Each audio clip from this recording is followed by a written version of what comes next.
Pessoal, bem-vindo a mais um podcast dos Gêmeos do Mercado. Hoje com uma convidada, né? Depois de muitas críticas, brincadeira, mas a gente tem o prazer hoje de ter a Elisa Silvestre. Ela é mãe do Enzo, um colega da minha filha da Bela, um doce de garoto. E a Elisa tem 20 anos de experiência, pasmem, 20 anos de experiência, executiva de RH.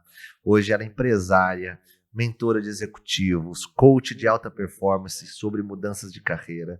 Então, assim, para a gente vai ser um aprendizado, para quem está aqui ouvindo o podcast, ter a Elisa aqui como nosso convidado. Elisa, quero te agradecer, tá aqui comigo e com o nosso outro Gêmeos. E a pergunta, Diego, faz a pergunta, vai. Faço. Elisa, a primeira pergunta é a mais difícil de todas. Quem é o Pedro e quem é o Diego? Só para começar, já vi que você sabe quem são os gêmeos do mercado. Olha, sempre é muito disso. Primeiro, muito obrigada por me receber aqui hoje. É uma honra também estar com vocês e estar aqui representando as mulheres, né? É isso. E a pergunta é difícil mesmo, gente, mas eu usei uma dica que está inclusive no podcast. Para quem perdeu essa, vale a pena. O Diego usa o relógio no braço direito, então D de D. E aí hoje ele me confundiu, porque eu achei, não, o Diego vai estar na direita e não tá. Então, assim. Foi pegadinha. Boa. Foi uma pegadinha já. Boa.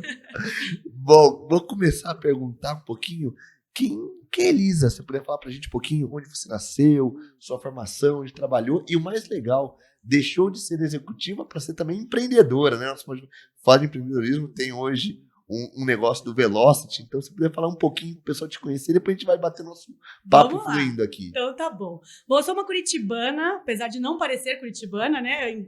Engano bem, curitibano geralmente é mais fechado. Exatamente. Mas eu sou filha de cariocas, então explica já um pouquinho, né? Mescla. Já dá essa mescla. E uma curitibana que foi desvendar e desbravar o mundo. Então eu sempre tive essa curiosidade, então já morei em várias cidades, vários países, já morei em Bauru, São Paulo, Recife, Estados Unidos, Inglaterra. A gente vai falar um pouquinho, eu acho, aqui sobre essas experiências. Com certeza.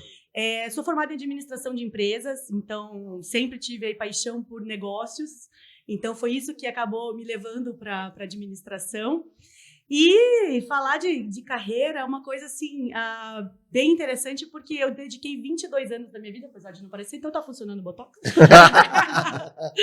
Mas eu me dediquei 22 anos à carreira como executiva, então trabalhei em várias áreas de recursos humanos, trabalhei na Volvo, na TIM, que é a Telecom do Paraná, e depois eu trabalhei em várias empresas que foram sendo adquiridas depois da Philip Morris, né? A Kraft, depois Kraft comprou Nabisco, depois Nabisco comprou Cadbury Adams. Então eu vivi muito esse mundo de fusões e aquisições dentro do mundo corporativo. E isso foi me dando uma certa bagagem de lidar com mudanças, com transições, com integração de equipes, cultura. E eu sempre fui muito apaixonada por isso, né? Apaixonada por pessoas, por desenvolvimento humano. Mas depois de um certo momento da minha carreira, e depois de estar morando fora do país, eu morei fora, estava morando na Inglaterra antes de voltar ao Brasil, vi começar alguns questionamentos junto com maternidade, né? Que eu acabei sendo mãe um pouco mais tarde na minha vida. E isso tudo foi somando e gerando alguns questionamentos, né? Como eu posso ainda ampliar um pouco mais meu impacto com as pessoas? Está fazendo sentido esse tipo de posição nesse momento da minha vida? E como eu posso continuar levando esse propósito de impactar a vida das pessoas? E foi que começou, assim, transição de carreira. Elisa, você tem, assim, você falou várias empresas, né? 22 anos passou, assim, segundos aí que você falou. E a gente teve um podcast que a gente gravou recentemente falando sobre diversidade e da paixão por pessoas. Você acha que isso é um segredo do sucesso? Sem dúvida. Eu diria que para o mundo dos negócios, qualquer negócio, isso serve por uma grande empresa, né, uma multinacional, como eu trabalhei, já fui responsável por uma fábrica com mais de 2.000 pessoas, desde o meu negócio menor hoje, que tem 20, 25 funcionários. O segredo, sem dúvida, é você lidar e gerir a diversidade, que é lidar com pessoas. Porque quando você fala de pessoas, é igual diversidade, né? Porque as pessoas não são iguais. Nem os gêmeos aqui, apesar de serem iguais, não são iguais. Isso é uma verdade fantástica. Isso é muito importante, né? O gestor, ele entender sobre pessoas, ele querer entender qual é a diferença real aqui entre Pedro e Diego. Qual é essa diferença que está por trás disso? O que motiva cada um? O que às vezes impede cada um de assumir um papel diferente dentro da empresa? Que tipo de potencial tem essas pessoas, né? Então, o empresário, ele precisa entender, conhecer profundamente isso. para ele pensar em sucessão da empresa dele, para ele pensar em estrutura, como é que ele organiza a empresa dele, como é que ele remunera as pessoas, porque cada um quer ser remunerado de uma forma diferente, cada um se motiva por formas diferentes. Então, eu acho que isso é, assim, um dos segredos, né? Você falando assim é verdade. Todo dia tava tendo uma reunião de sócios. Eu já vou liberar você para perguntar. Não, Você pode é deixar. mais velho e você manda, você sabe disso. Nós estamos na reunião de sócios, você falou de diversidade, pessoas sobre motivação. E aí eu cheguei na conclusão que a gente não consegue motivar, né? Motivação é uma coisa da pessoa, a pessoa se automotiva. A gente pode dar estímulos para a pessoa. Então, o que estimula o Diego a ter uma motivação? É dinheiro? É status? Né? Eu acho que essa identificação que a gente fez aqui na empresa foi importante e lidar com pessoas realmente é cada vez mais difícil. Eu acho que a diversidade, seja, como você falou, de gênero, ou cada pessoa é diferente, no mundo que nós vivemos hoje, pelo menos eu encaro isso como um grande desafio, que é lidar com pessoas. Exato. E essa diversidade, ela vai muito além, né? Porque a diversidade, todos esses elementos que você mencionou, eles são diversidade, mas tem diversidade, às vezes, de estilo de trabalho. Tem gente que hoje quer vir para um ambiente físico, né? A pandemia mostrou isso muito para a gente, desafiou a gente nesse modelo de trabalho. Verdade. Hoje, muitas multinacionais, que inclusive eu estava, começou a discutir, faz sentido manter esse modelo? Qual que é o modelo híbrido de trabalho? As pessoas não querem... Eu, por exemplo, hoje, eu não me adapto mais a um horário fixo de trabalho. Então, eu tenho meu estilo. Hoje eu Bateu o cartão. às 6 da manhã, exatamente. Porque eu vou render muito mais em horários diversos. Então, hoje, né, falando de diversidade, inclusive da mulher no mundo do empreendedorismo, eu tenho filho, eu tenho que dar conta de pegar meu filho 3 horas na escola, mas eu tenho que dar conta dos meus funcionários. Então, às vezes, eu tenho que trabalhar 10 horas da noite. E tá tudo bem. E pra mim né? tá tudo É bem. isso. Eu acho que essa é a beleza da coisa, que às vezes a gente ainda tem um caminho Eu a acho que é uma percorrer para evolução, chegar né? Sair nisso. das 8 não, que você trabalha das 8 às 5, né? E acaba. Mas eu queria aproveitar aqui, até não tá nas perguntas aqui que a gente fez, mas eu tive o prazer de ter uma reunião com a Elisa há um tempo atrás, aqui no próprio escritório, e ela falou uma coisa muito legal. A Elisa trabalha na área de RH, que eu acho que eu queria trazer mais para o mundo corporativo. Ela falou que uma das grandes funções dela, quando ela trabalhou nessas empresas, primeiro na Kraft, teve aquisições. E o mais difícil, como qualquer empresa, é implementar a cultura. Nós estamos na Miura já tem 15 anos. Para a gente é fácil implementar uma cultura de 15 anos. Mas você imagina quando você funde e compra uma empresa, essa nova empresa trazer a sua cultura. Acho que era o seu trabalho de conseguir implementar a cultura de quem está sendo comprado e mais do que isso, talvez mesclar da nova. Acho que fala um pouquinho para a gente e o que você aprendeu nesses 22 anos de cultura empresarial, que é legal até trazer para quem tem hoje uma empresa e está nesse momento. De aquisição, etc. Acho que um dos pontos principais, a gente fez na época, né, a Kraft comprou na época a Cadbury. E a Cadbury é muito grande e uma das fábricas principais foi a que eu fui assumir na época. E existia uma cultura já muito forte daquela empresa comprada. Então, o que eu aprendi nesse processo que eu hoje falaria para todas as pessoas que passam por um processo similar a esse? A primeira coisa, entender que não tem cultura certa e cultura errada. Porque às vezes o comprador acha que ele vai chegar, não, eu vou impor a minha cultura porque eu comprei. Então, assim, eu comprei e a minha deu certo, já que eu comprei, eu sou... E isso é o grande erro que acontece no processo de fusão. Tentar implementar aquilo que se acha o certo. Então, assim, estar aberto a entender quais são os elementos de cultura da empresa que eu comprei. O que está por trás? O que essas pessoas valorizam? O que é importante para essas pessoas que foram, né, nesse caso, adquiridas? E a cultura nova não vai ser nem de uma e nem de outra. A cultura nova poderosa vai ser aquela que vai ter elementos da fusão das duas.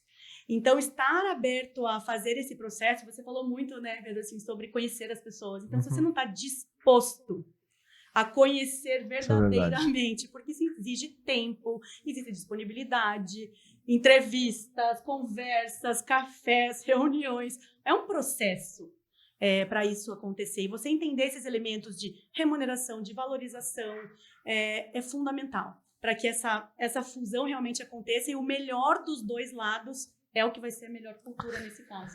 Elisa, eu quero aproveitar, assim, eu gosto muito do podcast e trazer você para mim é um ganho de conhecimento. E conteúdo para quem nos assiste, né? Porque Você, 22 anos de carreira, ou seja, você empreendeu no CNPJ do outro. Sempre falo muito aqui, você nunca foi dona do seu negócio nesse período, né? E aí você montar o seu negócio, ou seja, então você trouxe 22 anos de experiência. Eu acho que isso é fundamental. Você vai me dizer se sim ou não, mas eu quero ainda continuar nessa linha de raciocínio com você. Ou seja, 22 anos empreendendo no CNPJ do outro. Aí falou, agora é o momento de eu montar meu próprio negócio. Você aprendeu muito. Isso eu acredito e quero sugerir como uma boa sugestão para quem vai começar. Primeiro, empreenda no CNPJ do outro. Descubra quais são os erros, quais são os acertos, antes de começar com a cara a tapa. Eu e o Diego fizemos isso, começamos já cara a tapa e apanhamos demais. Aprendemos na porrada. Né? A gente brinca. Mas aí eu vejo você, depois de 22 anos, empreendendo no CNPJ do outro, faz o seu próprio negócio. A chance disso ser um plano de negócio com muito sucesso é muito grande. Você acha isso? Você pensa que ter experiência para montar é preciso, não é? Assim, eu quero falar um pouco de empreendedorismo com você. Esquece de gênero, mulher ou homem, não importa. Fazer o seu negócio depois desse tempo, de tanto tempo lidando com pessoas e estando numa empresa. Isso é um diferencial? Ajuda e atrapalha. Legal. Sempre assim, né? Não tem resposta certa. Como um bom economista, depende. Depende. Administrador, economista está junto ali.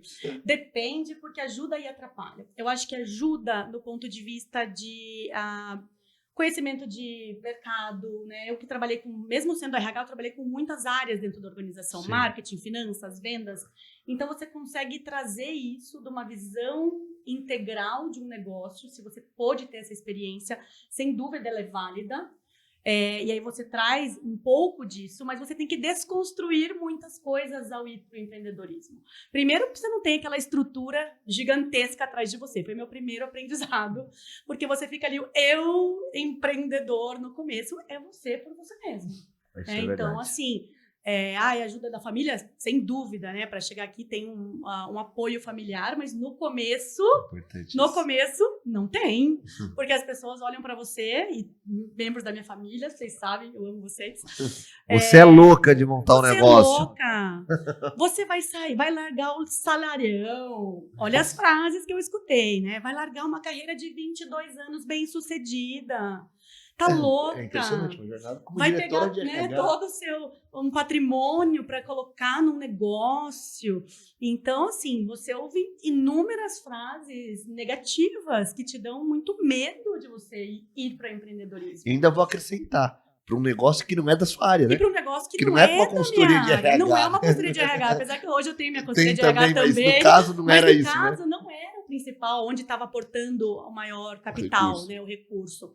Então, ao fazer isso, você tem uma maré contra. Então, a maré não é positiva, não está nadando a favor, com vento em polpa. É muito pelo contrário. É todo mundo te dizendo, não, que medo, você é louca. E então, eu acho que o primeiro passo é desconstruir e enfrentar esse posicionamento, né? De medo, de coragem, que vai surgindo tudo junto.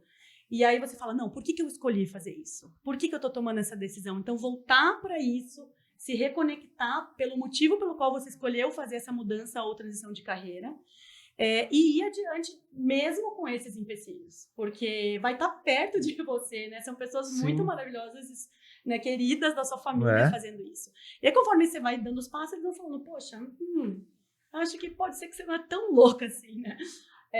Mas eu acho que enfrentar isso, desconstruir coisas do mundo corporativo, aprender competências novas, principalmente aí, a gente está falando aqui, né, com o pessoal de investimento, finanças, é importantíssimo você entender de como é que funciona a capital de giro, como é que funciona o aporte inicial, da onde você vai buscar os seus recursos, né? Porque eu sempre gostei da parte financeira, né? Eu tinha minha planilha do 1 milhão lá, de como conseguir meu 1 milhão, desde que eu era estagiária. Então, depois vocês podem ajudar aqui a montar as planilhas, né? Como montar seu primeiro 1 milhão, né? Então, eu acho que é isso, é desconstruir, dá para levar aprendizados, mas tem que desconstruir e aprender coisas novas nesse caminho. E isso a gente está falando de o seu exemplo de sair como diretora bem-sucedida de RH para ser empreendedora. Essa sua dica também não precisa também ser 880. Pode ser transição de carreira dentro também, né? Isso pode ser. Serve para todo mundo que quer fazer uma transição de carreira. Porque eu falo, hoje A gente é muito jovem, com 16 anos a gente já é obrigado então, a escolher a profissão que a gente quer. Tem umas pessoas que já sabem o que quer, e tem gente que só vai descobrir o que gosta ao longo do tempo. Mas não é fácil mudar, né, Elisa? Não. Qual que é o grande... Você falou das qualidades que precisa ter, mas hoje qual que é o grande insucesso, a dificuldade para uma transição de carreira? Você viu? Eu acho que tem a questão de, primeiro, você se conhecer profundamente. A questão do autoconhecimento, assim, é fundamental. Porque se você não sabe aquilo que você quer, aquilo que você gosta, quais são suas paixões, mesmo dentro da empresa. Dentro da empresa, a gente pode mudar de posição, né, de uma área para outra. Aí hoje eu estou em vendas, amanhã eu vou para o back-office, amanhã eu vou para outra área. Isso já causa um certo desconforto para as pessoas. Então, se conhecer, para conectar com isso e saber que a gente, ao fazer uma transição, você vai ter que aprender competências novas que não necessariamente você tinha antes. Então, acho que isso é fundamental, ter autoconhecimento, ter a coragem de enfrentar os desafios, porque desafio vai ter o tempo todo, né? Maré, como eu falei, maré o vento a favor ali, a maré positiva o tempo inteiro, ela não vai estar presente. Então, e para uma pessoa que está fazendo uma transição de carreira, mesmo de sair de uma empresa de ir para outra, entender que você não é aquele cargo. As pessoas ficam com medo, aquele, né, acho que sentimento de inferioridade, às vezes, de falar assim, poxa, o que eu falo para as pessoas, né? Porque quando você está em transição de carreira, antes você, eu sou o presidente do banco tal, eu sou a diretora da empresa tal. Você não é, você estava. Mas o que você é verdadeiramente? Que legal. Então, montar isso assim, o que eu falo para as pessoas? Sabe escrever? Escreve o que você é. Poxa, eu sou isso, com a pessoa tal, com a experiência tal, e estou fazendo um processo de reposicionamento. Então, ter esse discurso pronto, para mim, assim, ajudou muito. Porque você fica ali, o que eu respondo, né? Depois de 22 anos, com aquele carimbo, digamos assim, né? Que a gente leva junto nas reuniões. Você trabalha com o quê, né? Você trabalha com o que você faz, O né? que você faz? Na reunião lá da escola, o que você faz? Trabalha com o quê? E você era lá um presidente, diretor, você fala, antes você respondia isso, né? Gera aquele status, aquele respeito. Eu sou diretora de tal. Depois você responde, o que eu vou responder? Eu não sei. Então, acho que parar e pensar nisso e reconstruir essa história ali é muito importante. Empreender para você, Elisa, é um reconhecimento pessoal? O que é empreender para você? Por que ter um próprio negócio? O que te levou a isso e o que é um empreender para você? Bom, primeiro, para mim, empreender, quem me conhecia lá no começo da minha carreira já era assim, um desejo que nunca saiu de mim. Acho que é por isso que eu consegui empreender dentro da organização e crescer dentro da organização. Sempre existiu isso dentro de mim. Porque empreender, eu acho que é você, assim, dar sua cara pro negócio, você fazer do jeito que você acredita, você colher os frutos, as vitórias e as derrotas de uma maneira muito rápida, dando certo e dando errado, muito rápido. Porque dentro de uma multinacional, empresas maiores, é claro que você consegue ver isso também. Mas é uma velocidade um pouco diferente. Você divide. Contra uma lancha, exatamente. Assim, né? Eu gosto dessa analogia, eu sempre usei ela. Então, assim, ali você vira muito rápido, né? O negócio. E eu sempre gostei desse nível de agilidade. E é isso que eu estava sentindo falta, de ter essa agilidade do meu negócio, de eu poder estar à frente ali, segurando, né, o volantinho da lancha. Então, tudo isso me motivou a ir para o meu próprio negócio. Então, de querer, assim, sabe em coaching, a gente tem uma pergunta que as pessoas falam que não gostam muito, mas eu acho importante a gente fazer, que é a pergunta da mortalidade. A gente tem que lembrar que a gente é mortal. E se a gente faz a pergunta assim, se eu morresse hoje e olhasse para trás da minha vida, o que eu ia me arrepender de ter feito ou não feito? Então, quando você faz essa pergunta, que ela é bem profunda, e às vezes as pessoas falam, ai meu Deus, que medo de fazer, né? Mas ela é profunda porque ela gera essa reflexão. E eu falava assim, eu não posso morrer hoje e não ter empreendido. Essa era uma coisa que na minha resposta tinha. Que legal. Eu falei, eu não posso mais. Então, ou é agora que eu tenho 45, não parece, né? 45 anos, ou é agora ou não vai ser mais, porque eu não vou ter talvez o mesmo fôlego, a mesma disposição, né, com 80 anos. Não, e assim, eu depois da sua frase, eu ainda tenho convicção que empreender é um dom. É aquele, tá na pessoa, de alguma forma. Às vezes ela pode empreender sem ser uma empresa, pode empreender dentro da própria empresa que trabalha. Sem dúvida. Aquela coisa que eu falo, ter a visão de dono, né? Eu sempre falo aqui na empresa, acho que uma das qualidades da Miura, que a gente desde sempre criou a ideia do partnership. Não hoje está muito na moda dizer que tem, né? Todo mundo tem. Mas aquela ideia de que pode, de fato, crescer se você tiver visão de dono da empresa. Acho que é o primeiro primeiro ponto, né? Mas o que eu quero te perguntar, porque todo mundo falando, a gente não falou ainda. Você empreendeu escolhendo o Velocity, né? Acho que quem já ouviu falar, né, do que é aquela empresa das bicicletas, o pessoal vai fazer exercício.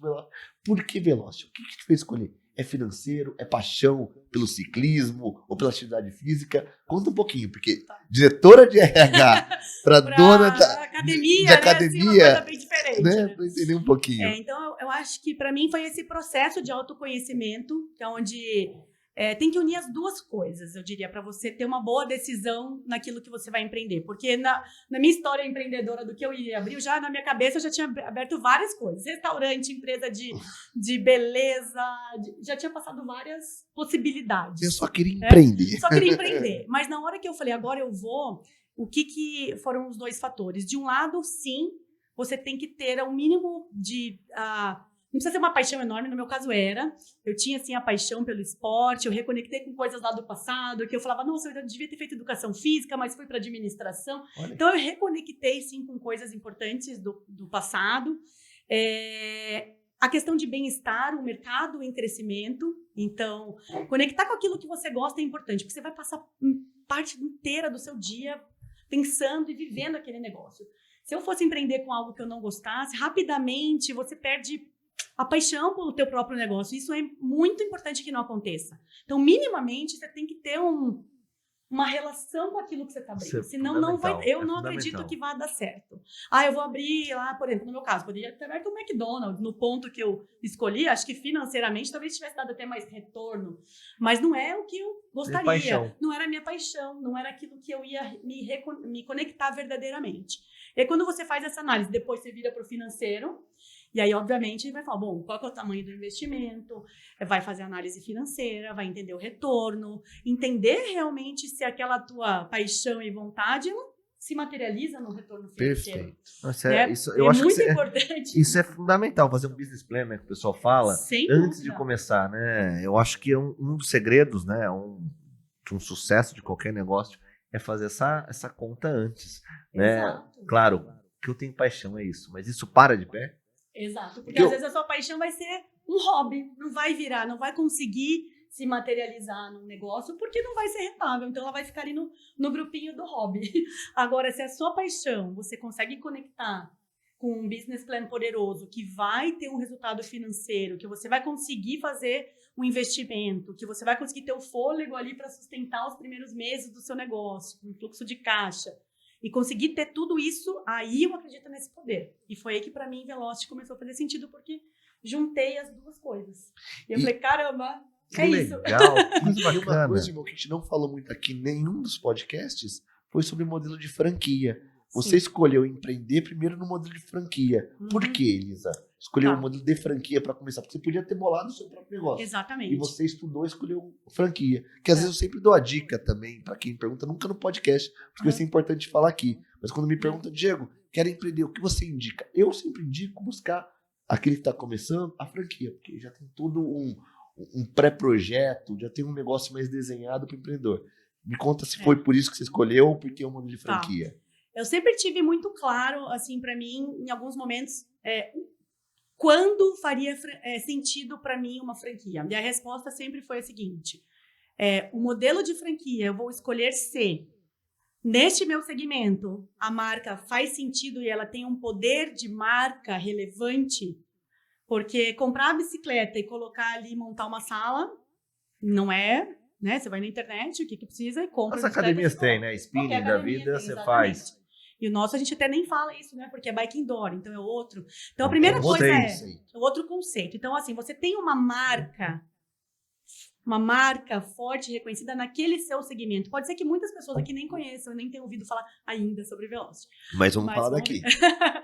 Mas é muito importante que você tenha marca. Outra coisa, você está comprando, porque você paga aquele royalties, né, para a franqueadora. Então, você vai ter um suporte importante daquele, porque é um investimento que você está fazendo. Então, o conceito de investimento tem que estar muito claro para quem vai abrir. Aquele investimento que eu vou fazer, ele vai se pagar através de um retorno? Porque no meu caso, eu tenho um grande suporte de uma equipe inteira de marketing por trás. Então, é como se eu estivesse pagando uma equipe de marketing que hoje eu não tenho dentro do meu negócio. Então, hoje eu não trabalho sozinha o tema marketing, porque é isso que está sendo comprado com uma franquia. Então, se você está comprando uma franquia, para mim tem esses fatores. Marca, o investimento que você está fazendo está tendo um retorno como se fosse um recurso ou um investimento que você teria que fazer de alguma forma. Se eu abrir sozinha, eu tinha que pagar um marketing, Sem né? dúvida. Isso ou um produto que você não consiga ter um fácil acesso no mercado, um produto que ele seja, né, patenteado, que ele tenha uma marca relevante através do seu produto. Então, são esses fatores para mim que fazem você escolher ou não uma franquia ou fazer por conta própria. Aproveita aqui e fala para quem está ouvindo a gente, vai conhecer mais sobre o Velocity. Onde é o Velocity? Fica aqui em Campinas? Isso, aqui em Campinas existem 3 franquias, né? Legal. Existe uma no Cambuí, que não é minha, é da Malu. Malu, beijo se estiver assistindo. Tem uma no Parque Prado, e a nossa fica na Chácara Primavera, ali atrás da CPFL. Legal, legal. E hoje você consegue ter essa paixão pelo Velocity, pela sua franquia que você escolheu, pelo seu negócio?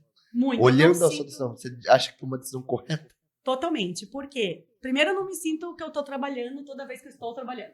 Porque como veio de uma paixão que foi crescendo e que teve um business case que fez sentido, né?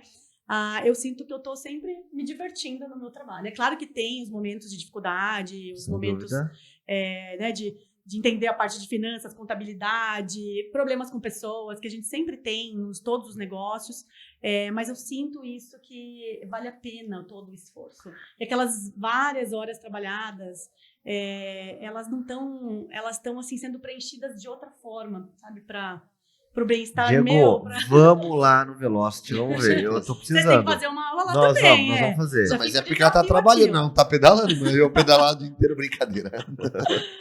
Mas, Elisa, eu tava conversando com a Lívia, com a minha esposa, e ela comentou que você morou fora. Você começou aqui falando. Sim. Morar fora, Inglaterra, Estados Unidos, essa experiência, conta, como é que foi? O que te trouxe de uma bagagem morar fora, né? Eu fiz intercâmbio, considero que eu morei 3 meses fora na minha vida, mas morar fora, de fato, como você morou, o que isso te trouxe? O que isso muito moldou rico dentro da Elisa? Eu acho que sim, é muito rico. Eu sempre recomendo muito a frase experiências diversas, de qualquer tipo. Morar fora é mais uma experiência diversa que a gente pode ter na vida, né? Então, acho que cada país agregou algo diferente para mim. Eu morei nos Estados Unidos e morei na Inglaterra, mas também tive a oportunidade de estar trabalhando em vários outros países do mundo, né? Desde Singapura até Polônia. Então, eu trabalhei com várias pessoas, na América Latina também bastante. Então, o que eu aprendi dessas experiências? Primeiro, essa coisa de você respeitar e querer entender a cultura do outro verdadeiramente, né? Por exemplo, nos Estados Unidos, no começo era muito estranho, eu chegava às 5 horas da tarde, todo mundo indo embora do trabalho, assim.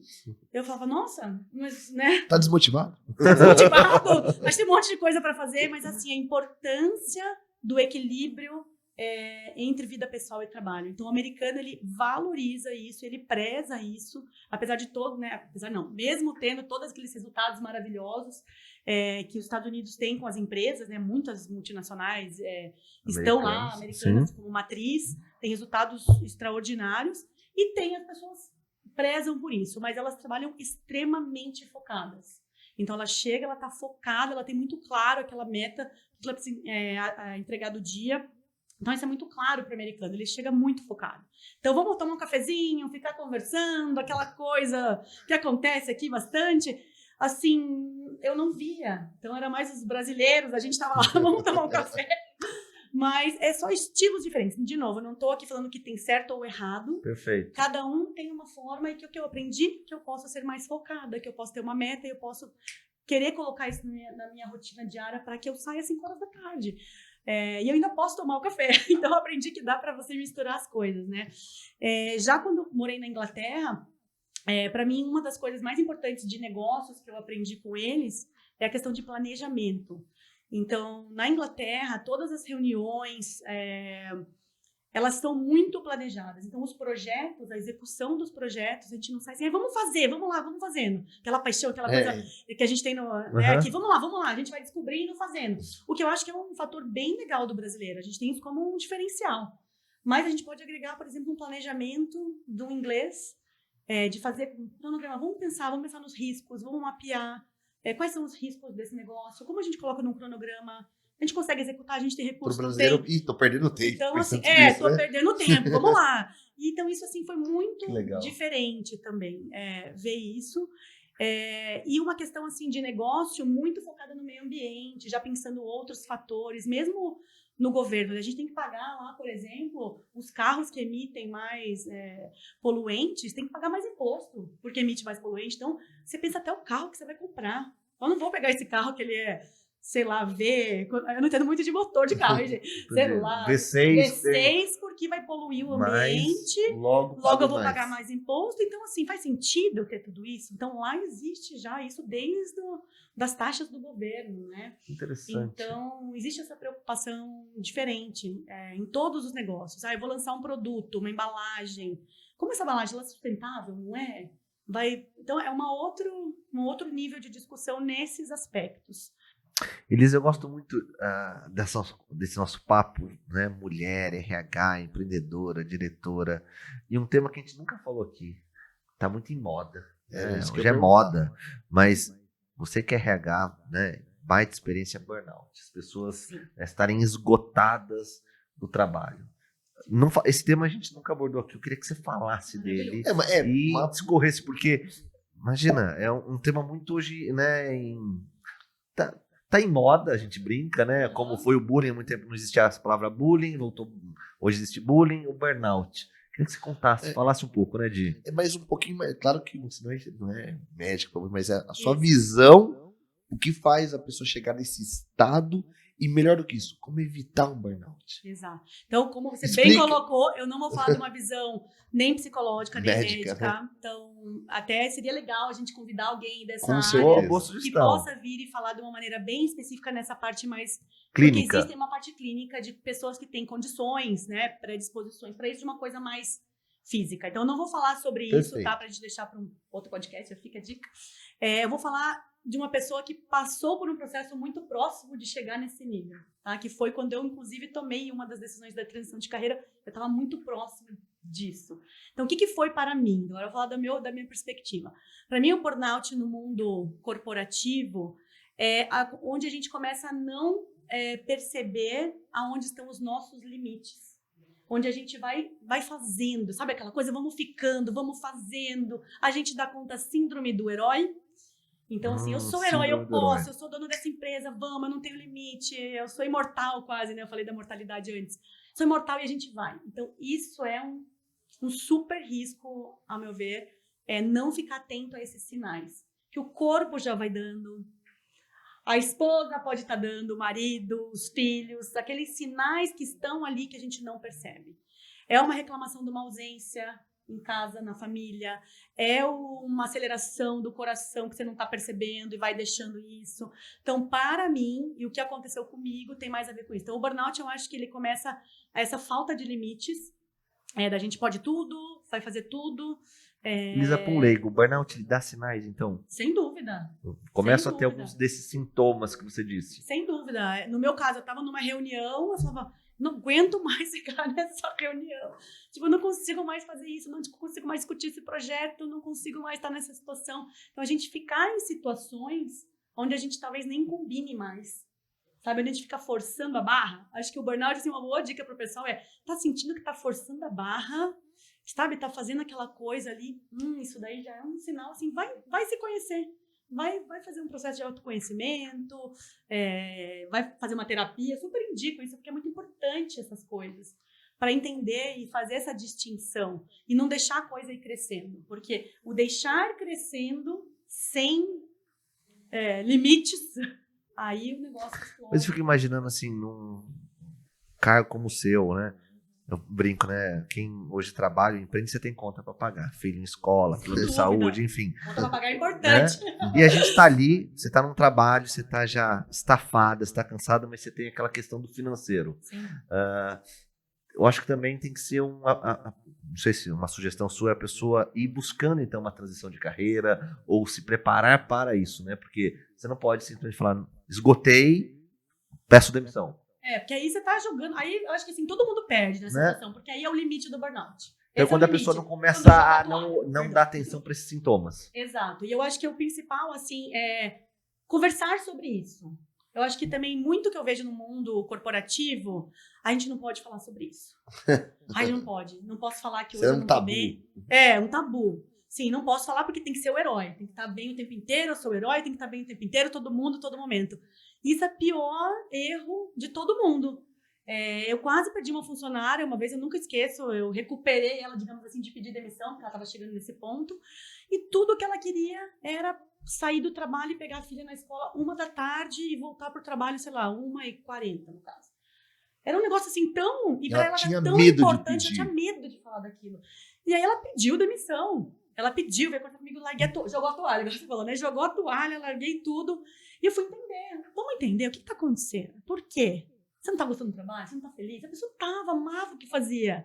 Mas tinha largado a toalha porque tava no limite da questão pessoal de pegar a filha na escola. Então, quando a gente consegue conectar isso, você fala, olha, vamos trabalhar a flexibilidade? Então, a gente consegue implementar a flexibilidade. Que era um outro tabu na época. Nossa, não tinha flexibilidade de fábrica, né? Não. Cartão para bater fábrica. Eu falei, vamos implementar o conceito, vamos discutir flexibilidade.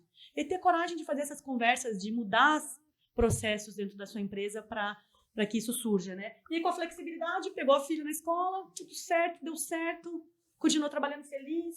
Então, às vezes está em coisas simples que a gente vai deixando passar no dia a dia. Perfeito. E você falou uma coisa, a gente falou de um conceito que a gente não fala aqui, que é do burnout.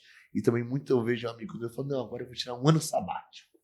Né? A ideia também do autoconhecimento. Também não precisa ser o extremo, não preciso tirar um ano. Talvez esse autoconhecer que você fala, pode ser ao longo da minha vida, não preciso dessa ruptura de parei e vou morar um ano fora, largar tudo para me autoconhecer, porque eu acho que também nem todo mundo tem essa possibilidade de fazer esse ano sabático, mas acho que são coisas que a gente vê muito ser falado hoje em dia, né? Burnout e um período sabático. Acho que isso dá para ter isso no ambiente de trabalho, esse autoconhecimento. Sem dúvida, porque o que o sabático traz, né?